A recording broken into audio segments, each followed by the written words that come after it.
Nitish Kumar's remarks are crude and juvenile. But they don't insult women.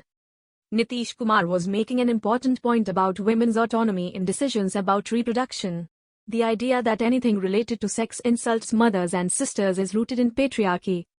Ever since Nitish Kumar made his ill-thought-out remarks on birth control in the Bihar Assembly, there have been many exclamations and expressions of disgust. Worthies have wrung their hands and raised their fists, appalled at this abominable law in public discourse. Leading the charge was Prime Minister Narendra Modi, who at a rally in Madhya Pradesh's Guna said, one of the big leaders of India Alliance, who roams around with the flag of their alliance. That leader said indecent things in the assembly, where mothers and sisters were also present. He doesn't have any shame. Those who have such an attitude towards mothers and sisters, can they ever do good for you?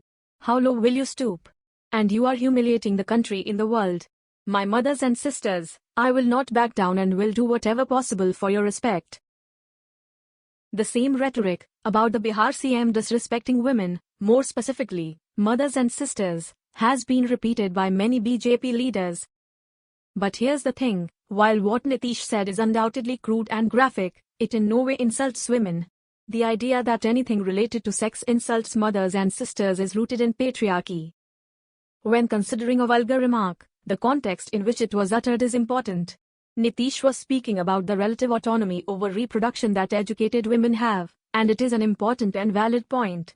He was not smirking and looking at women while he said so, he was elaborating upon his argument, although without the proper vocabulary to do so. Even the Supreme Court, in a 2014 obscenity trial, had pointed out that the potentially obscene material has to be taken as a whole and seen within the context of what it wants to convey. As stated earlier, the remarks are indeed crude and rather juvenile. But crassness is equally distasteful to anyone, regardless of their gender. Where does the question of insulting women come in? From the idea that the fairer sex is too delicate to hear all things carnal, lest it corrupt their innocent minds. The whole rhetoric of mothers and sisters is based on the patriarchal notion of honor, the one concept that has done the most disservice to women. It is this notion of honor that is behind our society's collective failure to grow up about sex. It reduces all conversations about sex to something vulgar and salacious, not meant for respectable women like mothers and sisters, and prevents much-needed dialogue on safe sex and birth control. Nitish Kumar talked of educated women asking their husbands to pull out before ejaculation, so as to prevent unwanted pregnancies. He said this can control population. The point is very much about women empowerment, about giving women information and control over their reproductive decisions. To see something prurient and suggestive in this, which would definitely have been offensive, simply shows that in the listener's repressed mind, any straight talk about sex is automatically dirty talk. This, of course, is related to another issue, the extreme difficulty of having a conversation in Hindi about sex, without sounding like an incomprehensible biology textbook or a C-grade movie character. North India is among the most populous regions of the most populous nation in the world. If the dominant language here lacks the vocabulary for holding non-squirmy conversations about birth control, it shows how enmeshed in shame and honor sex still is. And the brunt of this is of course borne by women, made to bear child after child without being physically, emotionally, or financially up to it. We need more political leaders to talk about sex and birth control, and it is shushing such conversations that actually harms mothers and sisters. Much worse has been said about women by political leaders before this, and the fact that the heaviest of our political heavyweights chose to lend his weight to this raises our 50 crore question. Are remarks that outrage the patriarchal notion of our modesty really a bigger problem than those that outrightly attack our bodies, autonomy, and rights as equal human beings?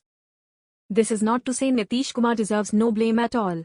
He is a seasoned politician who has tailored policies for women throughout his tenure. He should have known he was making an important point, and should have made the effort to come up with an effective and scientifically accurate way to make it.